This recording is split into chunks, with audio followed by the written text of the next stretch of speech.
Ladies and gentlemen, the time has come now for us to listen to the leader of Rise Mzansi, Mr. Songezo Zibi. Please, let's put our hands together and welcome him onto the stage.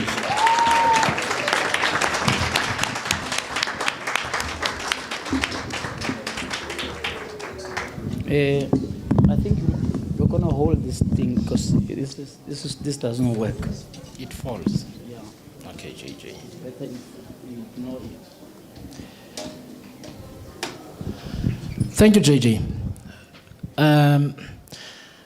There's a tendency to call me Mr. Songezo Zibi by people who call me all sorts of names, ordinarily. So generally they say the songs, actually, or songs. And then they stand up here, Vuiswa, and they say Mr. Songezo Zibi. But they don't use that elsewhere. So please be consistent, including you, JJ. Thank you, JJ, for inviting me here and for allowing me to make a short initial provocation ahead of our conversation. I also want to thank everybody who took time off from Groove on a Friday to be here.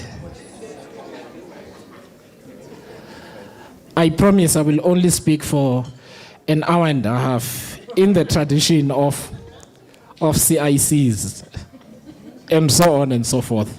So it is with the deepest respect that I make the subsequent remarks about older generations. I do not mean any disrespect, but some things have to be said. And if there's anyone in this room who is older than me, I am not targeting you, but we have to speak certain truths. So this is not just a presentation about what our policy positions are and so on. What's really important is that we speak about the state of our country. And we speak about what's being done to shape its future, while many of us are not even looking. So JJ, 5 December will mark a decade since former President Mandela died. Caught up in the grief of the moment back then, I do not think we reflected enough on the fact that it was the end of an era. His generation is gone.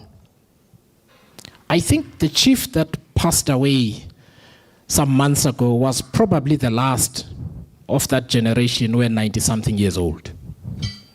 He's gone, they are all gone. They are never going to come back. A decade after Madiba's departure, we now have the end of another era, that of the 1940s and 50s generation.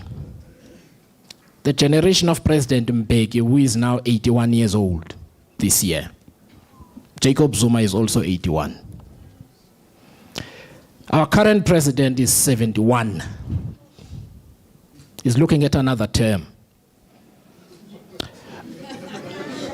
Respectfully, to paraphrase Madiba in the 1990s, when he got sick and the rand tanked and there was panic in the markets and so on, he instructed Joel Netshitenze to issue a statement telling everyone to just sit the F down. And he said something like this, that it is common knowledge that I have less days ahead of me than the days I have lived. Which meant he was saying, guys, I am going to die one of these days. You can't panic every time I get a flu. So what I'm trying to say with the deepest of respect is that these people won't be around for long. They continue, however, to command national attention.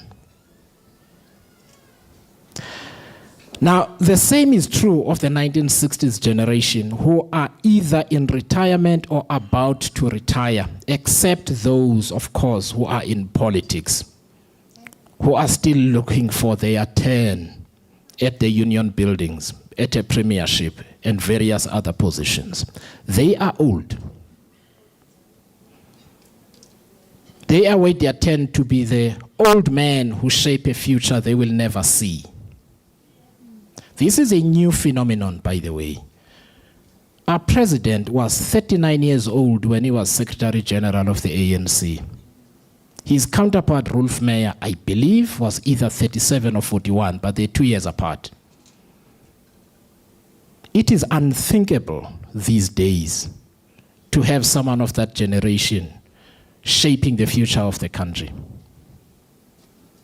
That is not a good thing. It is not a good thing.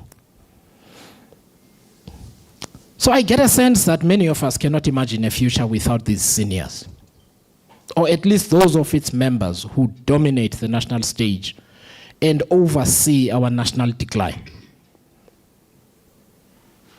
We hang on to every word they say. We shout at each other. We argue. We comment. Our fingers burn our smartphones as we get caught up in whatever they say, which often produces nothing.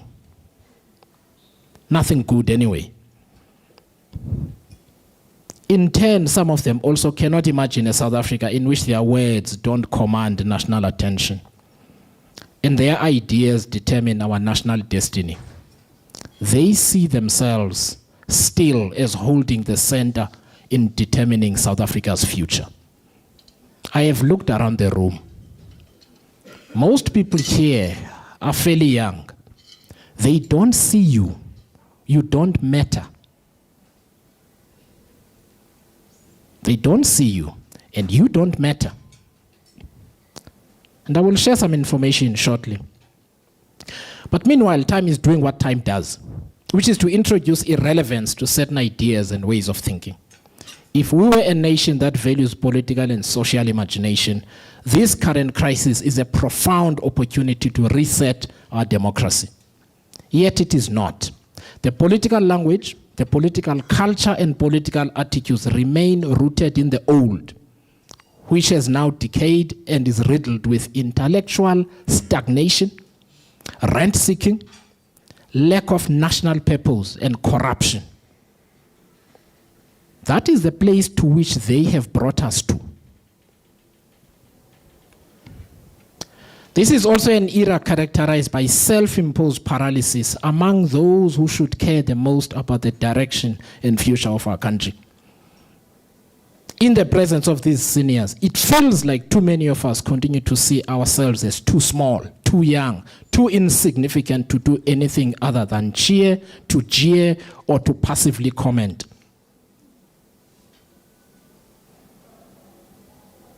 This matches the crisis identified by Antonio Gramsci, in that the old is dying and the new cannot be born.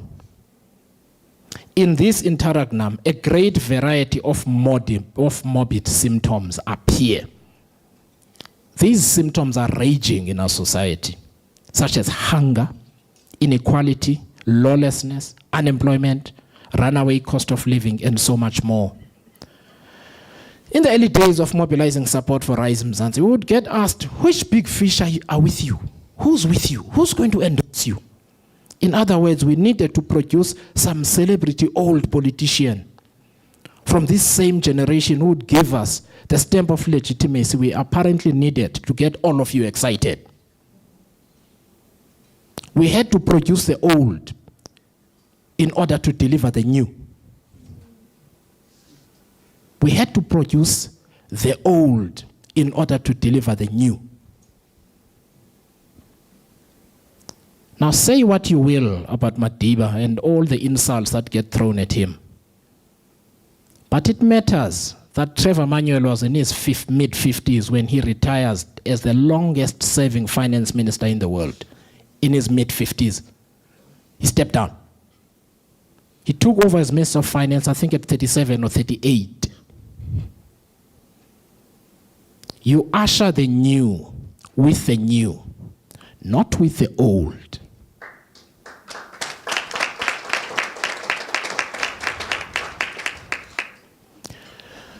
And so we refused to produce these old people. We continue to refuse. The question comes up again and again. Which old men and old women will endorse you? so that we can know that you are real. We should not laugh. It's a real thing. It is not just the ANC ecosystem that is feeling the inevitable insecurity that comes with being unable to maintain freshness and relevance in changing times. The rest of the established political parties see themselves as the center of South Africa's future, yet they are unable to define an intellectual political project for the next phase of South African life. Service delivery is important, really important. But let's pause for a little. What kind of South Africa do we want? What kind of identity do we want to have? What kind of national value system do we want to have? Because it is in those questions that people act in a consistent way without political supervision. Whether people are in companies, they are in the church, they are in NGOs and so on. Everybody needs to believe in the same principles and work towards the same goals. You can't do that if we reduce our task to a series of technical interventions about service delivery or fixing ESCOM or fixing Transnet and so on. The reason people in those institutions pull in a million directions is because there is no sense of national purpose. People get in it for themselves. We have people in very powerful positions who are rooted in nothing. Usually they're rooted in money, in the love of money. And so as we have this conversation, let us have a discussion about these soft issues which apparently do not matter. They do. If we don't talk about them and make them a political project, we are going to be a lost country that wanders without purpose and achieves nothing. In many ways, the same political parties have the same problem as these old people, in that they cannot imagine a political vision and program that does not involve centering the ANC and all its sins. The ANC has to be the center of discussion. There is something you do, and I often have this conversation sometimes with white people about racism. And I say, deep down in our minds, racism exists insofar as there are white people around. Before there were white people around, we didn't talk racism. We spoke all sorts of things, right? And I'm not saying that in a bad way.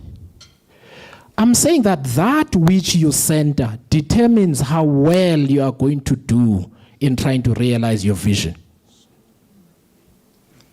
So if we continue centering the ANC, we're going to base it on the negative, on that which we do not like, on that which has not worked. That's not a positive, self-propelling idea of the future. So earlier this year, John Steenhuisen carved our country's political landscape into a choice between a doomsday coalition between the EFF and the ANC on the one hand, and the DA and the rest of the GOAT parties on the other. Okay, I understand GOAT is not part of the multi-party coalition, so I have to be careful. Now, at a superficial level, one may see the logic, but this rhetoric does not represent a compelling vision of a new South African society. South Africa lacks a positive, standalone theory of change that charts a path for which we must fight. We must fight for which we must fight for. Please don't ask me, what are you going to do about XYZ? Say what should be done about it. I'm happy to answer that question. Words matter. When you ask me, what are you going to do about it, you place yourself on the sidelines. You do. Because you are going to sit there while some of us do the work. And I talk about people who are busy doing the work while we're sitting on the sidelines, and you are not going to like it. What is clear, though, is that voters want better, and in the absence of anything better, they vote with their feet, so they stay at home.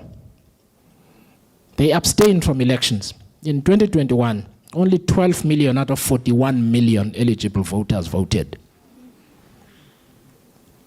Now, there are those who believe that is because there are too many political parties. If there's anyone here who is not voting because they are too confused to choose between many parties, then we need to have that conversation. But it cannot be a hypothetical. And please put up your hand. If it's because you are too confused, you look at that ballot paper and you don't know where to start, please put up your hand. There is this fallacy. People don't vote because they say, I cannot see anyone I should vote for, and you know it. People say that all the time. Which means until that alternative is born, they will continue not to have an option. And that is one of the reasons Rise Mzansi exists. Either the statement that says I don't have options is true, or it's false. But you can't say, I don't know who to vote for, and when there's another option, you say there are too many options. You can't have it both ways. You really can't have it both ways. No, we can't. We can't have it both ways. It comes from the place of self-imposed paralysis that I'm talking about. When you get an opportunity to turn right, you say, I want to turn left. When they say, okay, the door on the left hand is open, you go right and you say the door is closed. It's an excuse to do nothing. And so we have chaotic political actors voted in by a minority of those who qualify to vote. Simply saying that combining political parties inherently produces political optimism is quite plainly a poor argument then. The reality is that at some level there is an element of being too afraid to explore new possibilities that can animate millions of people to believe once again in our democracy. When people don't vote, they've lost hope in democracy. So I talk to voters almost every day. They hate politics. They hate politicians. In Mannenberg, one guy said, he walked past as we were putting up posters, and he said, the only good politician is a dead one. He wasn't threatening, he carried on walking. So sensing a political malaise, there are some in business and in the 40s and 60s generation who have taken up an active role in trying to determine South Africa's political future. I do not blame them. Nature abhors a vacuum. Business responded in a similar fashion in the late 80s when the apartheid government was choking under the grip of its own decay and irrelevance. They sought out the ANC in exile to talk about the future. They are doing the same now, but with different actors.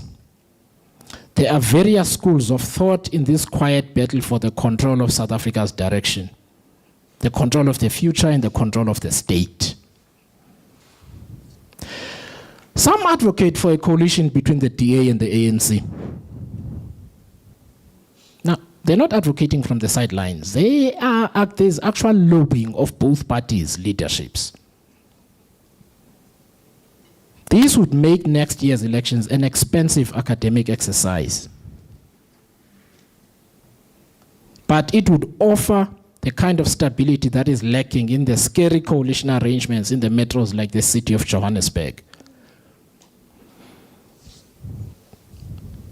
Now, there are those in the ANC ecosystem who want the same, a coalition government with the DA on condition that the DA or its formative coalition is led by someone who's regarded as one of their own. So let me reflect on what this means. Because if between the DA and the ANC they agree on what to do, your vote and your shouting for this or that does not matter. It doesn't matter. The deal will have been struck. And that conversation is ongoing right now.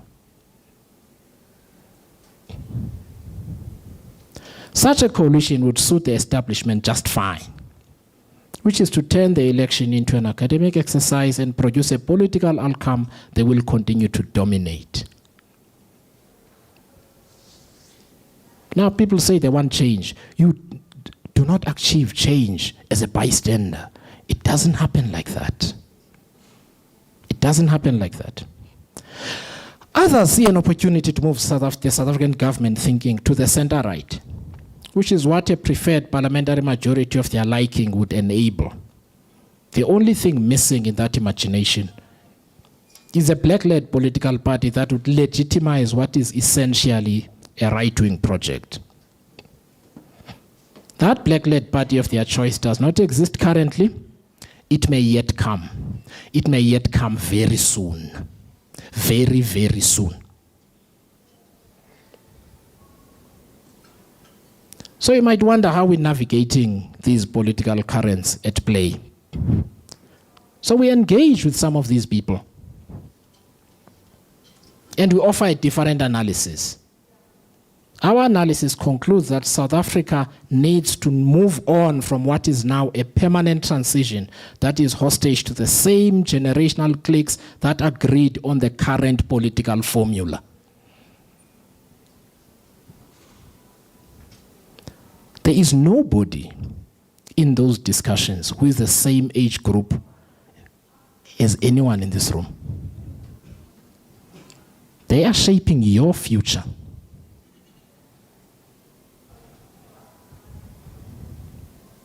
As we know, that formula is fast losing legitimacy. The majority of voters don't vote, such as I said. The state is collapsing, and established political parties live in a world in which they believe deals between themselves amount to national consensus. Guys, look at the trade unions. COSATU is dead. It doesn't exist. It only exists in name. It is a rent-seeking organ that lives off whatever is left of the ANC. If you are a worker, you are on your own. These are people who live super luxurious lives, graduate to board appointments by the ANC government when they leave trade unions. These people look after each other.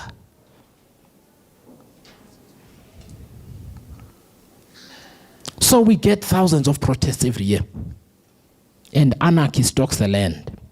Business forums, who are effectively extortion rings, not just in construction, but in other sectors of society.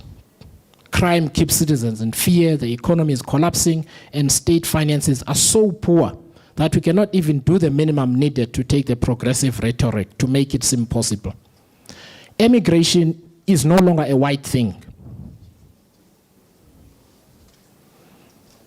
Talented black professionals do what the post-colonial middle class did in post-colonial Africa, which is to emigrate to colonial capitals in Europe, in North America, when the post-colonial African state begins to fail.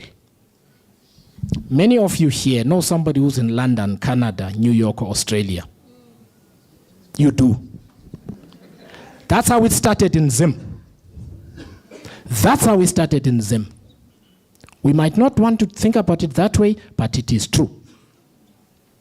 You can call a meeting of 400 doctors and chartered accountants in London, and people would pitch up. South Africans, black. The country gets hollowed here because that is what happens. That's a choice that you make, that instead of fighting for my country, I will leave it rather because it is too difficult. I am too illegitimate to do anything. Many of us who do not emigrate seem to choose to be bystanders and commentators because essentially we seem to believe that while the old has become stale, the new is not for us to drive.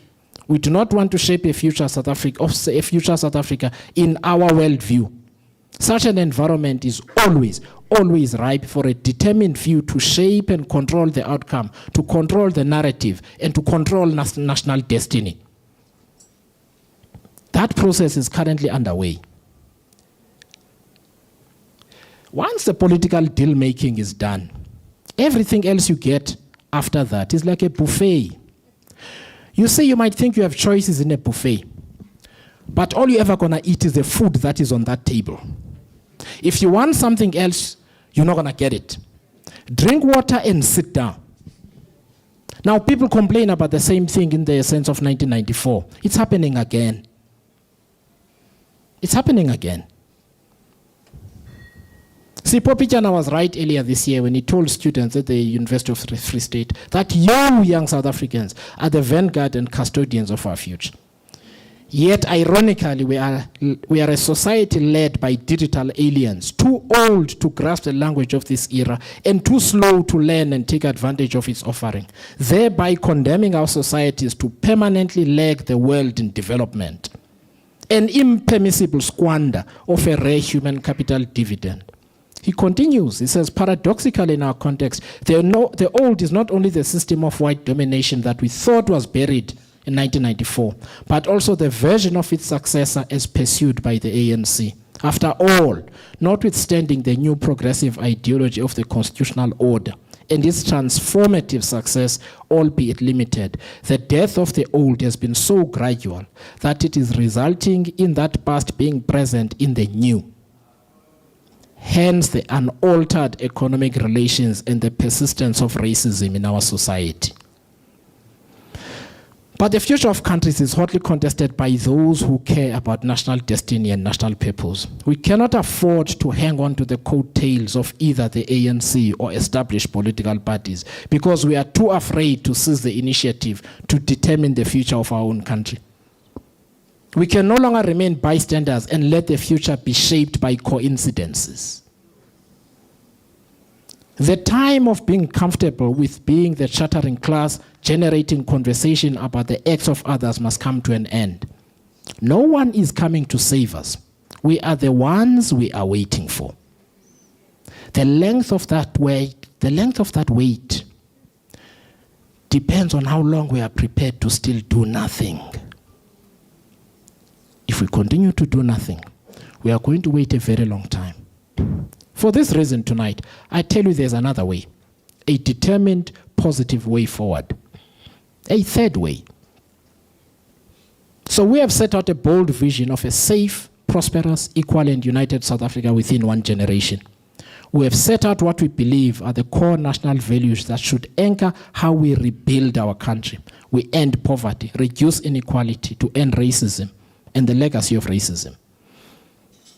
Rise Mzansi will redefine the political center in South Africa, placing social democratic values and politics at the center of our national political thinking. Social democracy is the measure by which we should determine who is left-wing or right-wing.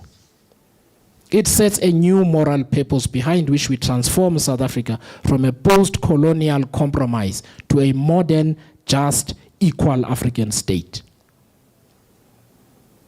These values are freedom, equality, justice, solidarity, and integrity. They need to anchor what we do in politics, in business, in civil society, in sports, and so on. Doing such in all of society is an all of society mission, not just one political party or even political parties acting together. Let us tell each other some truths. The only sporting code that succeeds on the global stage is one that is uncontaminated by the decay of the ANC. We know it. Football has not escaped the ANC's decay. So countries with far less resources than we do much better at football on the global stage than we do. That is what leaving everything to these people and these old generations and the old thinking does. South Africa is the same as South African football. It is such a metaphor.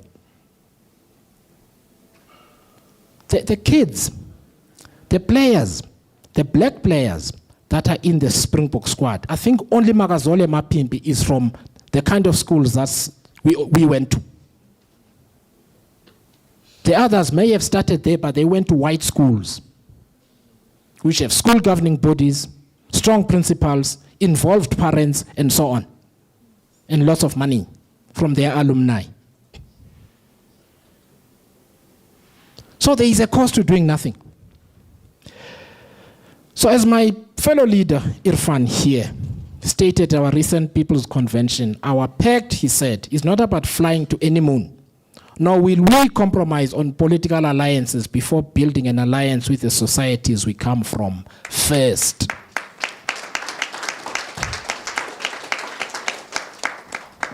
He said, we believe in the existence of social movements, civil society organizations, community builders, and the spirit of activism. We want more of that rather than less of it. Our politics is shaped by the deepening of democracy. We are not threatened by civic movements. We are shaped by them.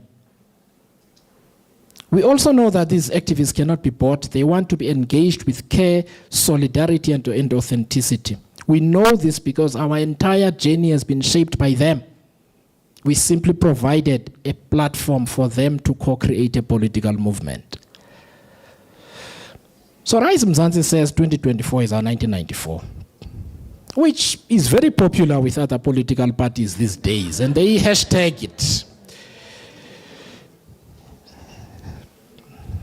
We trademarked it, by the way, but we let it slide. We just let it slide. We've got other things to do. What that means in the outcome, what that means is that in the outcome, it will depend on whether we surrender the social and political transformation initiative to the establishment or we stand up to seize the initiative. But we cannot facilitate a situation where our children and their children accuse us, as we accuse Mandela and others, of selling out their future because we were too conservative, too careful, too afraid to do anything to secure the future they deserve. Our country is in terminal decline. We must be very careful of wanting renewal while we surrender the initiative to those we also accuse of not caring enough about us, our well-being, or the future of our children.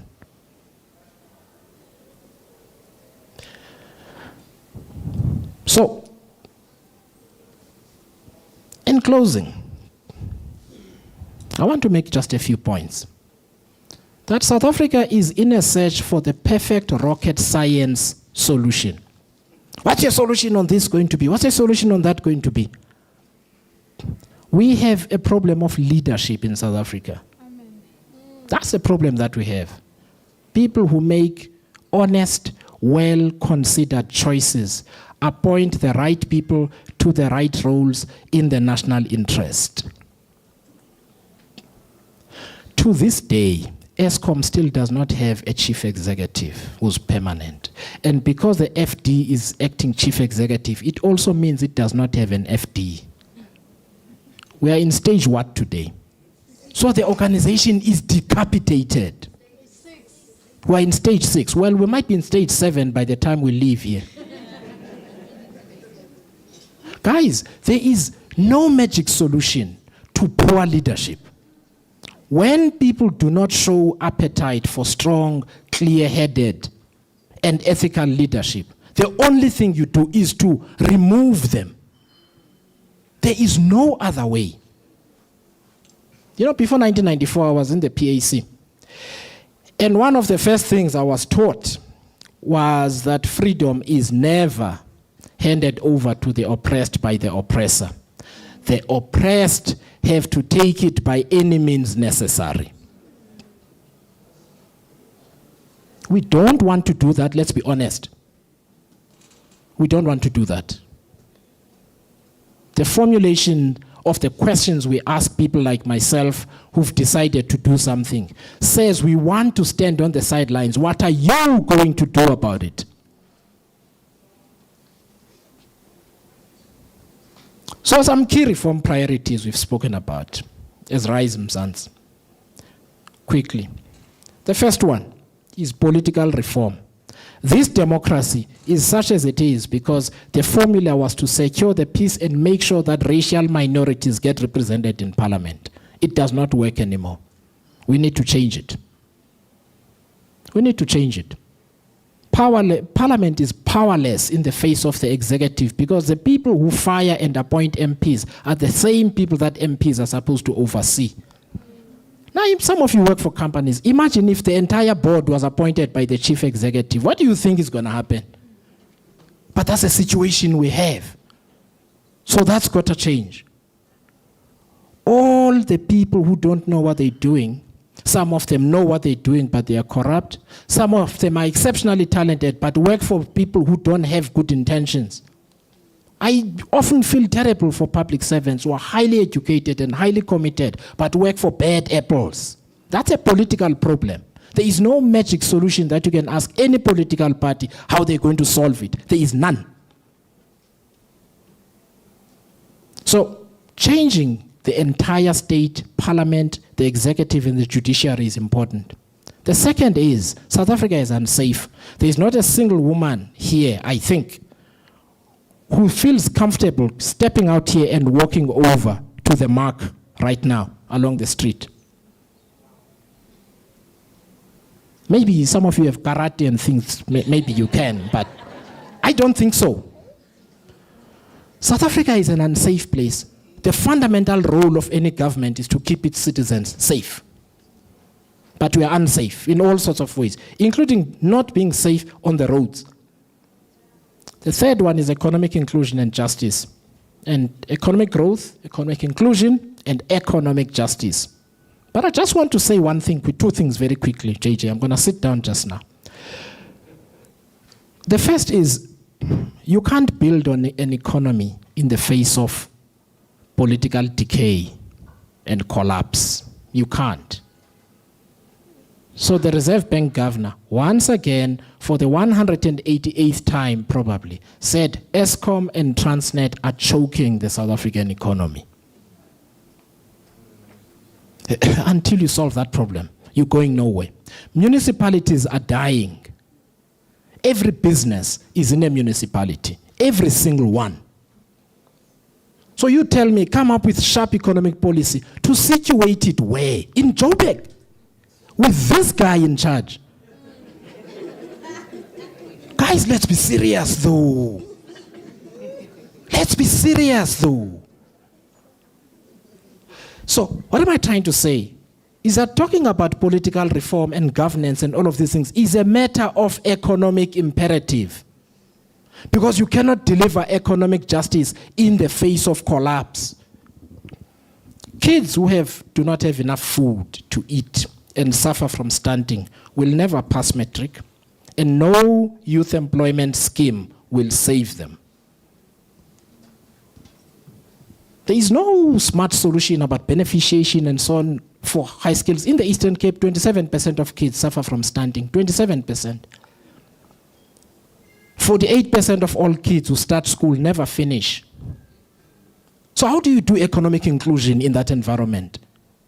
Let's get the basics right. Let's wait with the clever stuff. But the basics are difficult because they involve politics and political contestation, the thing we do not want to do, most of us. Then we need to fight this corruption thing. We need to fight this corruption thing. You cannot reform a corrupt person. You can't. They must go. Attached to each corrupt person is an ecosystem of business people and others hangers on who benefit off the corruption. And until you remove the nucleus of the corrupt ecosystem, there is nothing you will do in the economy, in fighting crime, or anywhere else. The cops are captured by criminals. We need a purge of bad elements. That's a political task. Finally, climate change. And I'm going to make a statement here, which is this conversation about whether the just transition conversation, about whether we should move into coal or not. Let me tell you what this is. I used to work in mining. There's a saying in mining, good mines are bought, not sold. If someone is flogging you a mine, there's something wrong with it. And so the coal mines got sold to black people because globally, the attitude towards fossil fuels was changing.